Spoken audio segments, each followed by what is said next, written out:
దేవదాసు దేవదాసు అని దేవుడు ఆయనను పిలిచారు. చిన్న చెట్టుల దగ్గర ఆడుకుంటున్నటువంటి దేవదాసయ్య గారిని ఆయన దేవదాసు దేవదాసు అని దేవుడు పిలిచాడు. అలాగే బైబిల్ గ్రంథంలో ప్రవక్త అయిన ఆమోసు, అతను ప్రవక్త కాకముందు పశువుల కాపరి. చూడండి, పశువుల కాపరిగా ఉన్నటువంటి ఆమోసును దేవుడు పిలిచి ఏం చేశాడంటే తన సేవ కొరకు వాడుకున్నాడు, తన పరిచర్యలో ఉపయోగించుకున్నాడు. ప్రభునందు ప్రియులారా, ఇవేళ మనం ఆలోచన చేస్తే దేవుని సేవ కొరకు దేవుడు ఏర్పరచుకున్న వాడికి నన్ను అడిగితే ఒక మాట చెప్తా, ఏ ట్రైనింగ్ అవసరం లేదు. దేవుడు ఏర్పరచుకున్న వారికి ఏ ట్రైనింగ్ తోనూ పని లేదు. అలాగే బైబిల్ సంగతిలో తెలియకూడదా వాళ్ళకి కాదు. అక్కడ వాళ్ళకు ఏ విధమైన ట్రైనింగ్ అవసరం. ఎందుకంటే దేవుడు ఎవరినైతే ఏర్పరచుకుంటాడో, మనం ఒకసారి రోమా పత్రికలో ఉన్న వాక్య భాగాన్ని చూస్తే 8వ అధ్యాయంలో ప్రభువునందు ప్రియులారా 30వ వచనాన్ని ఈ సమయంలో మీరు ఒక్క మారు చదవగలిగినట్లయితే, ఎవరిని ముందుగా నిర్ణయించెనో వారిని పిలిచెనో, ఎవరిని పిలిచెనో వారిని నీతిమంతులుగా తీర్చెనో, ఎవరిని నీతిమంతులుగా తీర్చెనో వారిని మహిమ పరచెను. గమనించాలి, దేవుడు మనం చెప్పుకున్న కొందరిని సేవకులుగా ఏర్పరుచుకుంటాడు. ఆ ఏర్పరుచుకున్న వారిని దేవుడు ఏం చేస్తాడంట, ముందుగా నిర్ణయించుకొనెను. మీ ఇంట్లో ఫంక్షన్ చేయాలా, 100 మందిని భోజనం పెట్టాలని అనుకున్నారు. మీరు అనుకుంటారు, ఈ పద్ధతితో కూడిన భోజనం, ఈ రుచులతో కూడిన వంటకాలు, ఎన్నిక్ అయితే ఇవి, వెజిటేరియన్ అయితే ఇవి, నాన్ వెజిటేరియన్ అయితే ఇవి, ఇలా కొన్ని ఆహార పదార్థాలు ఆ వంటకానికి సంబంధించినటువంటివి మన మనసులో నిర్ణయించుకొని అప్పుడు మనం సిద్ధపరుచుకుంటాం. అలాగే ప్రియులారా, దేవుడు కూడా తన యొక్క పరిచర్యకు, తన యొక్క పనికి ఎవరినైతే నిర్ణయించుకుంటాడో, ఎవరినైతే పిలుచుకుంటాడో గమనించాలి. ఎవరినైతే ఏర్పాటు చేసుకుంటాడో ఆ ఏర్పాటు చేసుకున్న వాళ్ళందరినీ దేవుడు ఏం చేస్తాడంటే తన ఆత్మతో అభిషేకిస్తాడనమాట. తన ఆత్మతో నింపుతాడు. తన ఆత్మను వారి నుంచి పశువుల కాపరి అయిన ఆమోసు విషయం ఆలోచించండి ప్రియులారా. ప్రభు శిష్యులు జాలముగా ఉన్న శిష్యులైన వారి విషయం ఆలోచన చేయండి. వీళ్ళందరూ కూడా యేసు ప్రభు అంటాడు, పరలోక మర్మములు తెలుసుకొనుట మీకు అనుగ్రహించబడింది. ఎందుకంటే దేవదాసయ్య గారు ఒక మాట చెప్పారు, ఏమని? విద్యార్థులు పండితులు కాగలరు కానీ ప్రవక్తలు కాలేరు. ఏమంటే విద్యార్థులు ఏమవుతారంట? పండితులు. అమ్మా రిజల్ట్స్ వచ్చినాయిగా 10th క్లాస్ పిల్లలకి చాలా మంది ఫోన్ చేశారు. మరి మేము కొన్ని కార్యక్రమాల్లో ఉండి చాలా కాల్స్ రిసీవ్ చేసుకోలేకపోయాను. అయినా చాలా మంది చేశారు. దేవుని అందులో ఎక్కువగా చెప్పిన వాళ్ళు చాలా మంది 9.above. చూడండి, అందులో ఒక అమ్మాయి చాలా ఎలా ఉంటుందో 8 అయ్యి బిడ్డ చదువుగా లేదనుకున్నా ఆ అమ్మాయి 9.8% వచ్చినాయంట. 9.8 వచ్చినాయంట. వాళ్ళ తండ్రికి ఆనందం, తల్లికి పట్టలేనంత ఆనందం. కారణం ఏంటంటే పాస్ అయితే చాలు, మా అబ్బాయి భలే చదువుతాడు అనుకున్న వాడికేమో 7.8 వచ్చినాయంట. ఇది మొద్దు, దీనికి చదువు అవ్వదు అనుకున్న బిడ్డకేమో 9.8 వచ్చినాయంట. తల్లికి అనుమానం వచ్చింది, అయ్యగారు అమ్మాయి అబ్బాయికి, అబ్బాయి అమ్మాయికి ఏమో మారిపోయిందంటరా అని అడుగుతుంది. అమ్మా, అమ్మాయి రిజల్ట్స్ అబ్బాయికి, అబ్బాయి రిజల్ట్స్ అమ్మాయికి ఏమన్నా మారిపోయిందంటారా? ఎందుకు మీకు అలా డౌట్ వచ్చిందంటే చదవడానికి ఏమో 9.8 వచ్చినాయంట. ఎప్పుడు చదివినట్టు కనిపించేవాడికేమో 7 7.8 వచ్చినాయి అంట. చాలా ఇద్దరు ఉందా కలిగి? అలా జరగదమ్మా, అలా జరగదు. నీవు చదవాలనేమో ఈ పిల్లలు అనుకున్నావు, చదువుతాడని అని సాగరించుకున్నావు. అంటే నీకు తెలిసింది కదా, నువ్వు నెత్తికించుకున్నావు. అడిగేమో 7.8 అంటే అసలు అవ్వదండి. ఫెయిల్ అయిందంటే పెళ్ళే అన్న తల్లి. ఫెయిల్ అయిపోతేనండి ఇక బిడ్డకి పెళ్ళే అన్న పిల్లకు చక్కగా దేవుడు మంచి స్థితి ఇచ్చాడు. ప్రియులరా గమనించండి, కొందరికి అందుకని విద్యార్థులు పండితులు కానివారు, కానీ ఏమవుతారు? ప్రవక్తలు కాలేరు. ప్రార్థనా పరులు ఏమవుతారు? ప్రవక్తలు కానివారు. కాబట్టి ప్రభువునందు ప్రియులరా, మనం ప్రవక్తల వరుసలో, పరిచారకుల వరుసలోనే ఉన్నాం, పరిచర్య చేసేవారిగానే ఉన్నాం. కానీ ప్రవక్తల వరుసలోనికి రావాలి అంటే ముందు మనం ఏమవ్వాలి? ప్రార్థనా పరులు. చావల్లో పిలిచాడంటే వాళ్ళు ప్రార్థనా పరులు. పామరుడైన ఆమోసును పిలిచాడంటే అతగాడు ప్రార్థనా పరుడు. చూడండి, ప్రధాన యాజకులైన వారు ఉన్నారు, ధర్మశాస్త్రాన్ని పఠించిన ధర్మశాస్త్రోపదేశకులు ఉన్నారు. చూడండి, గమాలియేలు పాదాల దగ్గర కూర్చుని ఆ నిష్ఠా ప్రవిష్టుడైనటువంటి యోధ మత పెద్ద అయిన గమాలియేలు పాదముల దగ్గర 3.5 సంవత్సరాలు కూర్చుని వేదాంత విద్యను అభ్యసించినటువంటి గనులైన ప్రార్థనా పరులుగా, గనులైన శాస్త్రులుగా, ప్రధాన యాజకులుగా, ధర్మశాస్త్ర ఉపదేశకులుగా ఉన్నవారు. వాళ్ళు ఎన్ని ఉపదేశాలు చేసినా స్వస్థతలు కలగడవా? వాళ్ళు ఎన్ని ఉపదేశాలు చెప్తున్నా ఎవరు బాగుపడదా? వాళ్ళు ఎన్ని ఉపదేశాలు చేసినా వాళ్ళు ఉన్న చోటు కనిపించడం లేదు. గమనించాలి, వాళ్ళకి శాస్త్రం తెలుసు కానీ ఆత్మ సంగతులు తెలియవాడు. ఆత్మ సంబంధమైన విషయాల్లో వాళ్ళకు అనుభవం లేదు. ఏమండి, అందుకని ఇప్పుడు ప్రభువు పిలుచుకున్నటువంటి పాములైన వాళ్ళు ఉన్నారు. వీళ్ళందరూ కూడా ఆత్మపూర్ణులు. వీళ్ళందరూ కూడా ఆత్మపూర్ణులు. వీళ్ళు వెళ్ళి వాక్ చెప్తున్నారు. వీళ్ళు వెళ్ళి వాక్యోపదేశం చేస్తూ ఉంటే ఎలా ఉంది? ఓ ధర్మశాస్త్రోపదేశకుడు ఉన్నాడు, అమ్మ చెబుతున్నాడు, ఎవరు మారనువా?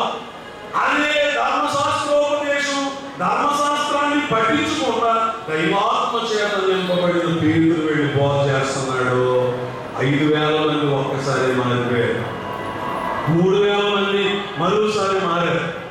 కారణం ఏంటంటే ప్రభువునందు ప్రియ సహోదరి సహోదరుడా, వీళ్ళు ఆత్మపూర్ణులు. వాళ్ళు ధర్మశాస్త్రం ఎరిగిన వారు.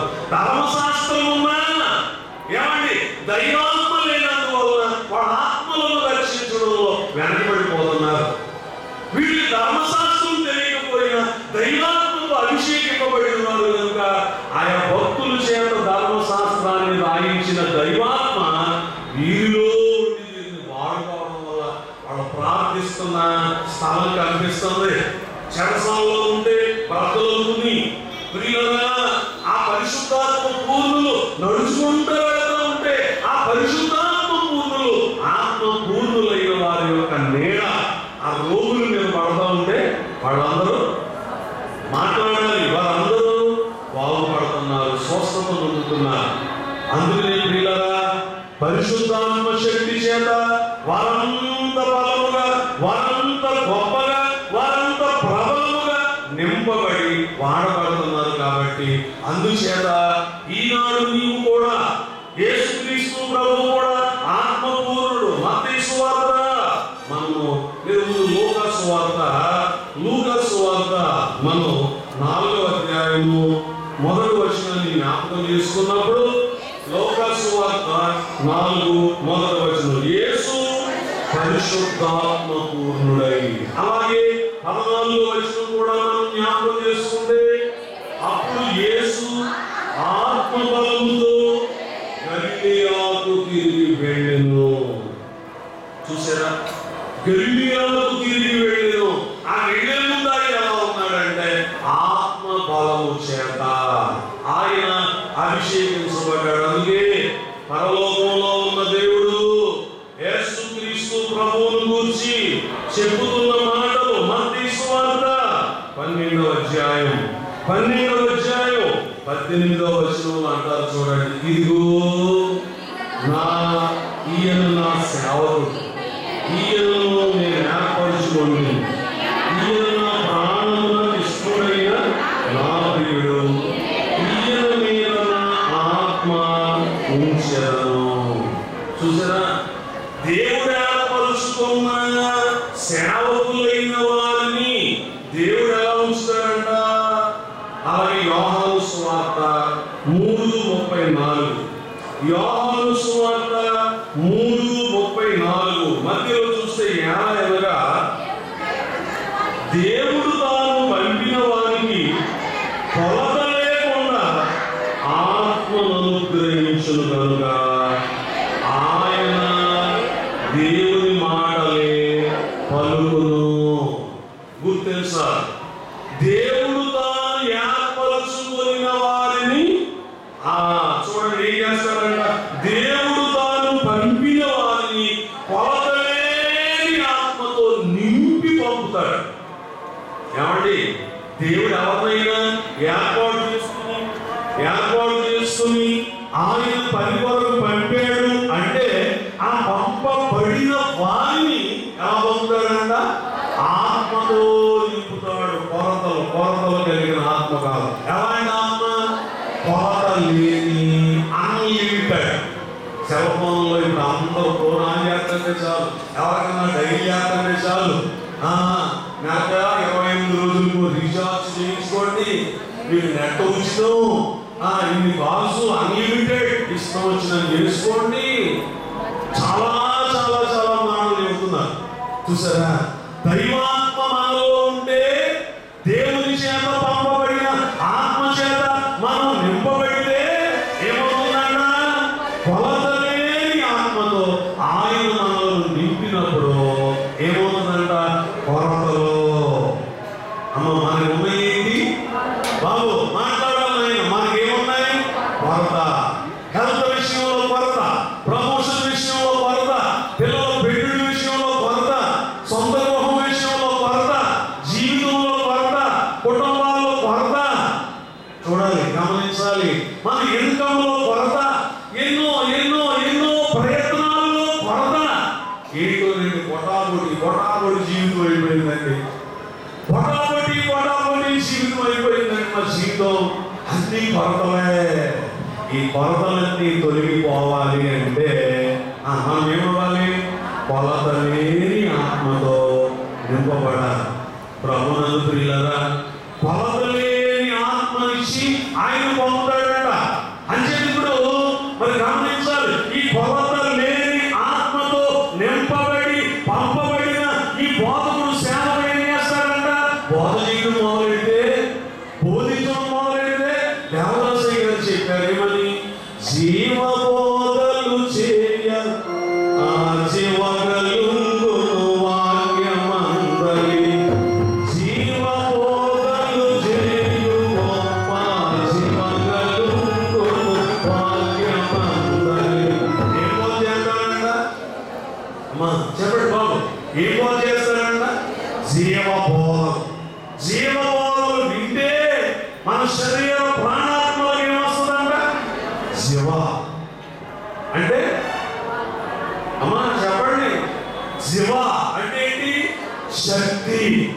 జీవ బలం, ఎక్కడ లేని శక్తి మన ఆత్మకు మన శరీరానికి వస్తుంది. ఏమింటే చెప్పాలి, ఏమింటే బాగుంటే కాదు, ఏమింటే జీవ బోధ. ఇంకో విషయం, మరి పరిశుద్ధాత్మతో అభిషేకించబడ్డాం, ఆయన ఆత్మతో నింపబడ్డాం అనుకో, అప్పుడు జరిగేది కొమ్మరింపు కలుగగానే కొమ్మరములు కూలిపోవు, కొమ్మరింపు గానే కొమ్మరములు. చూడండి, కొమ్మరింపు వల్ల ఏం కలుగుతుందంట? ఉన్న కొమ్మరాలన్నీ తొలగిపోతాయి. మన కొమ్మరాలు ఎలా ఉన్నాయంటే ముమ్మరంగా ఉన్నాయి.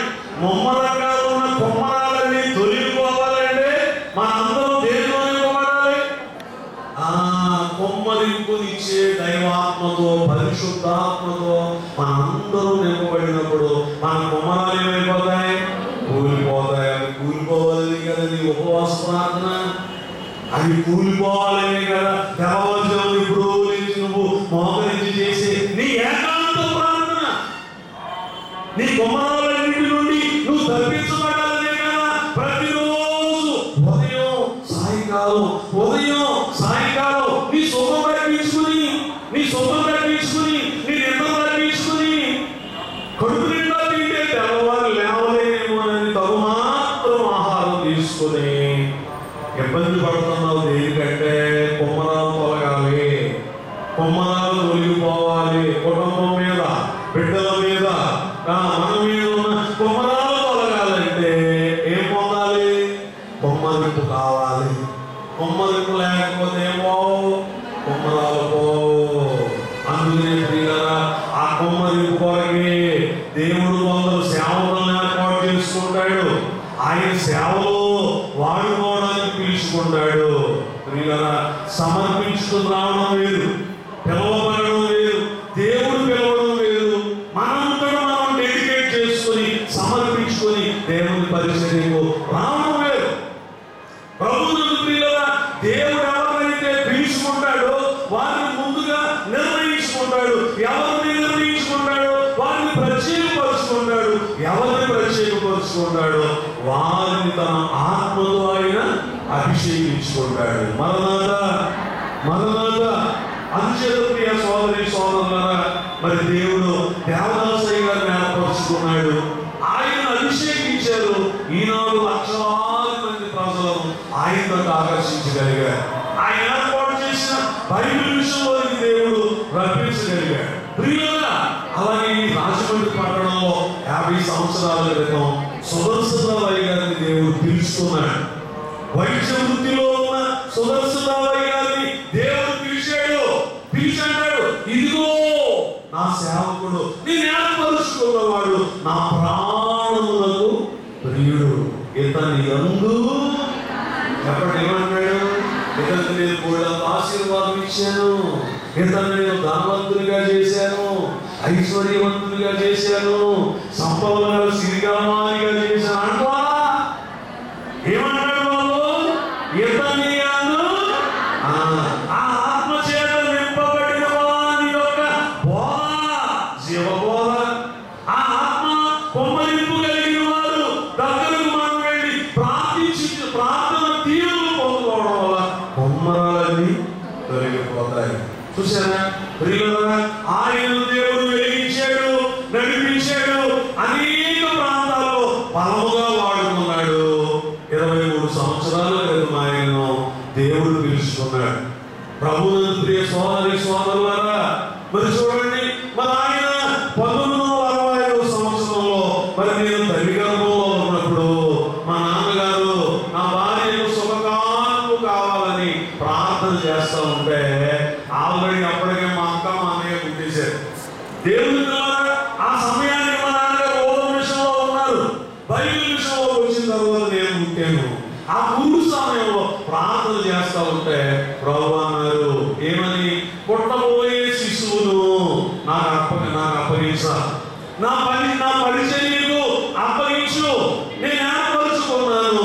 ఈ పుట్టబోయే శిశువు ద్వారా పరిచయించుకోవడం నాకు ఇష్టం కాబట్టి మరి నువ్వు చెప్పేలాగా, నీ నిర్ణయం చెప్పేలాగా ప్రసవం అవ్వదు. 3 రోజులు బాధపడ్డారంట మా అమ్మగారు. నన్ను ఆవిడ కోపం వచ్చినప్పుడు అదే మాట నిన్ను కంటానికి 3 రోజులు నన్ను కాలు తినేసావు, కానీ నన్ను 3 రోజులు బాధ పెట్టేవారు అబ్బాయి అని చెప్పి తిడతా ఉండేది మా అమ్మ. ఎందుకు అంటే ప్రభువునందు ప్రియులారా, మరి పెద్దవాళ్ళు దేవుడితో ఏమవ్వాలి మాకేం తెలుసు, కడుపులో శిశువులో ఉన్నవాడు మాకేం తెలుస్తుంది. ఏమాలో పెద్దవాళ్ళు వాళ్ళ దేవుడి దగ్గర ఏ నిర్ణయం చేసుకున్నారో మరి వాళ్ళని దేవుడు ఏమడిగాడు, ఏమంటాడు దేవుడు? ప్రభువునందు ప్రియులారా, ఇంకొకటి ఎవడో ఒకటి కాదు, నేను చెప్పిన పేరు పెట్టాలి. నేను పెట్టమన్న పేరు పెట్టి ఆ బిడ్డ నన్ను ప్రతిష్ఠిస్తే తల్లి బ్రతుకుతుంది, బిడ్డ బ్రతుకుతుంది, ఇద్దరు క్షేమం కాదంటావా? ఇద్దరికి మరణమే అన్నాడంట దేవుడు. ఆ మాట ప్రకారం ప్రభువునందు ప్రియులారా, సుదర్శనరావు గారు ఒప్పుకుని మా అన్నయ్య ఉన్నా మా నాన్నగారు చిన్నప్పుడు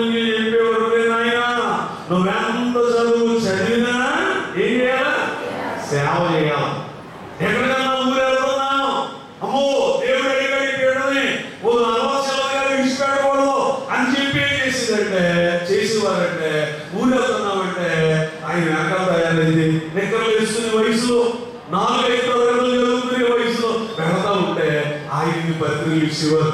మనం పలానా ఊరు వెళ్ళాలి, గోపాలం వస్తే బస్సు వచ్చిదాకా వీళ్ళందరికీ పత్రికలు పంచిపెట్టి చూడండి పనిచేయడమే.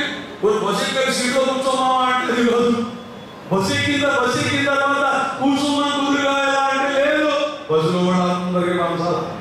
సీట్ ఉంటే కూర్చోవాలా, లేకపోతే మీకు తెలుస్తుందమ్మా.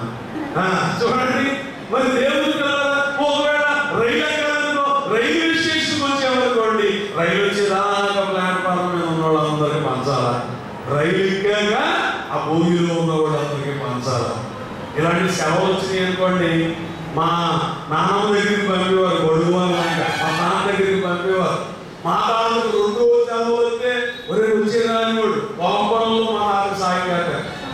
మా నాన్నగారు ఏం చేసేవారు, తా చెప్పిన పని చెయ్యి, నేను చెప్పిన పని చెయ్యి, నేను కొడుకు బోర్ ఇచ్చారు అనమాట. ఓ బోర్ ఉండేది, ఆ బోర్ ఇచ్చుకొని తెల్లవారుజాము 4 గంటలు లేచి, ప్రియులారా నాకు ఓపుకున్నంతకాలం నాతో కూడా అనేక మంది చిన్నపిల్లాడిగా ఉన్నప్పటి నుంచి ఆయన మరి పెద్దవాళ్ళు అయ్యాక చిన్న యవనస్తులతో కలిసి ఈ తెల్లవారుజాము బోర్ వచ్చుకొని ఏమా ఈ ఆలగడ్డ తోటలో కూడా తెల్లవారుజాము 4 గంటలకు లేచి బోరుచుకుని కంబాలపేట, నెహ్రూనగర్, దానవాయిపేట, జామపేట, ఆర్యాపురం, తుమ్మల మొత్తం రాజమండ్రి అంతా కూడా సీతానగరం ప్రాంతంలో ఉన్న అన్ని గ్రామాలు కూడా ఆ బోరుచుకుని తెల్లవారుజాము లేవడం, మైకులు లేవు.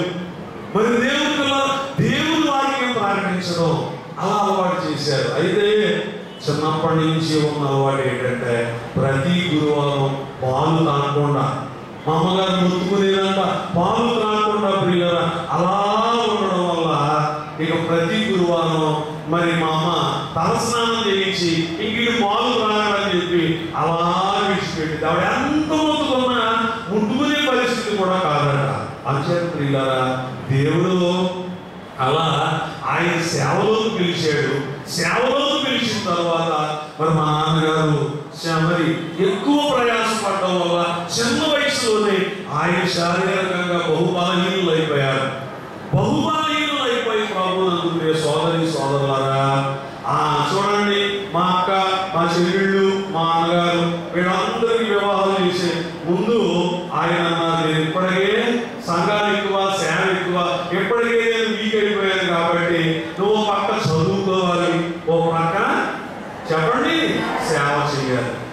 రెండోది ఏంటంటే దేవాలయాలు కూడా అంతంత మాత్రమే. ఇంచుమించు 20 సంవత్సరాలు కంబాలపేట రారాజు మందిరాన్ని ఓడవడం, కడగడం, జనాలు వచ్చేసరికి చాపలు వేసి, ఈతాలు చాపలు వేసి శుభ్రపరచడం, సిద్ధపరచడం, అలాంటి పరిచయం నేర్పారు. ప్రియులారా 82వ సంవత్సరం మే నెల 2వ తారీఖున మా నాన్నగారు నా చేతికి బైబిల్ ఇచ్చి వెళ్ళు, ఎవరికి భయపడకు, దేనికి భయపడకు, దేవుడు నీతో ఉన్నాడని పంపారు. ఆ పంపే ముందు వర్తమానం పెడితే దైవజనులు దేవదాసయ్య గారు వర్తమానం, ఆ వర్తమానంలో అయ్యగారు చెప్పారు, ఏం చెప్తావు నీవు రేపు సంఘాల్లోకి వెళ్ళి ఏం చెప్తావు. ఇప్పుడు నేను వెళ్ళే సంఘాలకు ముందు ఏ సంఘమయ్య గారు వెళ్ళేవారు. 10 సంవత్సరాలైన ఈ వంగలపూడి, కొట్టేపూడి సంఘాల్లో ఆయన సేవ చేశారు. ఆయన 72 నుండి 82 దాకా మా నాన్నగారికి సహకారిగా ఉన్నాడు. మరి కాకినాడ ఆయన పంపాల్సి వచ్చిన సమయంలో ఆయన కాకినాడ పంపారు, నన్ను వంగలపూడి, కొట్టేపూడి సంఘాల్లో పంపారు. అలా పంపినప్పుడు ఆ ముందు ఆయనకి నాకు వర్తమానం పెట్టించారు. ఆ ప్రాంతంలో ఉన్నప్పుడు ఆ దైవ వర్తమానంలో దేవదాసయ్య గారు ఏం చెప్తావు ఇలా అడిగినప్పుడు ప్రభునందు ప్రియులారా అప్పుడు అయ్యగారు అన్నారు, నీకు తెలిసిన సంగతులు, నీకు నేర్చుకున్న సంగతులు, నువ్వు విన్న సంగతులు, ఇలా ఈ సంగతులు ఒక్క 10 నిమిషాలు చెప్పు. ఆ తర్వాత ఏమి బోధించాలో, ఏమి చెప్పాలో పరిశుద్ధాత్మ తండ్రి కలగ చేసుకుని నీలో ఉండి నిన్ను వాడుకుంటాడు. ధైర్యంగా చెప్పు, బలంగా చెప్పు, భయపడకుండా చెప్పు అన్నారు.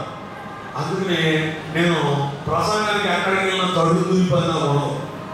ఎందుకు అంటే ఒక 10 నిమిషాలైనా మాటలు ఉంటాయి.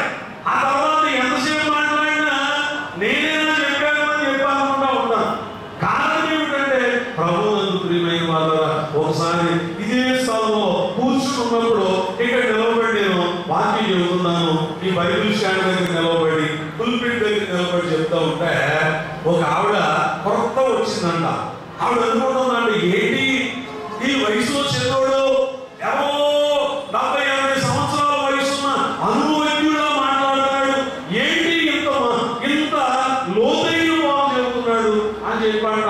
వెంట కళ్ళు మూసేసిందంట. నేను వచ్చింది ఆ నిద్రలో ఆమె దర్శనం కనబడుతుందంట. ఈ దేవాలయం ఏమిటంటే ఈ సింహాసనం మీద చూస్తున్నారు కదమ్మా, ఈ సింహాసనాలు పరిశుద్ధులు చేసి ఈ సింహాసనం మీద దైవజనులు దేవదాసయ్య గారు కూర్చొని ఉన్నారు. ఆమెకు ఆ స్వప్నం దర్శనంలో అయ్యగారు కూర్చొని ఉన్నారు. అక్కడ నేను నిలబడి ఉన్నాను. ఇక్కడ నిలబడిన ఆయన పెద్ద ఆయన చూడండి, ఆవిడ దేవదాసయ్య గారు అది కూడా కండువ వేసుకున్నారు, తెల్ల బట్టలు వేసుకున్నారు. ఆయన నోరు ఎలా మెదులుతుందో నా నోరు అలాగే మెదులుతుందంట. ఆయన నోట్లో నుండి ఏం మాట్లాడుతున్నాయో అక్కడ నిలబడిన నా నోట్లో నుండి కూడా అవే మాట్లాడుతున్నాయంట. మరణాత చూసారమ్మా, ఈ చెప్పిన మాట చొప్పున అలా ప్రకటించగా ప్రియులారా, నేను భారతీయ నాటికి 94 మందో 93 మందో ఉండేవారు విశ్వాసులు. ఈనాడు వేలాది మంది విశ్వాసులను, వందలాది సంఘాలను విదేశ సహాయం లేకుండా దేవుడు ఇవ్వగలిగాడు అంటే ఇది మన గొప్పదనం కాదు, దేవుడు ఇచ్చినటువంటి ఆత్మబలమని నేను తెలియపరుస్తున్నాను. అంచేత ప్రియులారా, కొలవలేని ఆత్మను దేవుడిచ్చి వందలాది మందిని సేవకులుగా తయారు చేయడానికి, వందలాది సంఘాలు కట్టడానికి ప్రభువునందు ప్రియమైన వాళ్ళ దేవుడు ద్వారం తెరిచాడు. అంచేత సేవకునిగా సుదర్శనరావు గారితో 13 సంవత్సరాలు అద్భుతమైన సేవలో సహకారంతో వారితో కలిసి తిరిగాక దేవుడు ఈ ఉన్నతమైన స్థితిలోనికి దేవుడు తీసుకొచ్చాడు. 35 సంవత్సరాల క్రితం సేవకునిగా బైబిల్ గ్రంథం మూసుకుని సేవకు వెళ్ళిన నన్ను దేవుడి వేళ బైబిల్ మిషన్ సుప్రీం కమిటీలో ఉన్నత అధికారులలో ఒక అధికారిగా దేవుడు నన్ను ఏర్పాటు చేశాడు. అందుకు దానికి నిదర్శనమే మీ అందరికీ నా మెడలో కనపడుతున్నా ఇల్లుస్టోలు అంటారని నాకు తెలుసా. మరి బంగారం ఏ రంగులో ఉంటుందా? మొత్తం బంగారం ఏ రంగులో ఉంటుంది అమ్మా? అంటే ఒరిజినల్ గోల్డ్ అంటే దొరకవు ఈ రంగు. దానికి సాదృశ్యంగా బైబిల్ మిషన్ అధికారులు మాత్రమే ఈ స్టోల్స్ ధరించాలి, మిగిలిన వాళ్ళు ఎవరు వేసుకోకూడదని మీకు కూడా తెలుసు. దేవుడు ఎంత ఉన్నత స్థానానికి తీసుకురావడమే కాకుండా ప్రియులరా, మరి గమనించండి, దేవుడు మాకు ఇచ్చిన కుమారుడి విషయంలో వాడు పుట్టబోయే ముందు కన్నులు తెరిచి పుడతాడు. ఎందుకు అలా చేస్తున్నావు అయ్యా అంటే ఆ బిడ్డను నేను కోరుకున్నాను.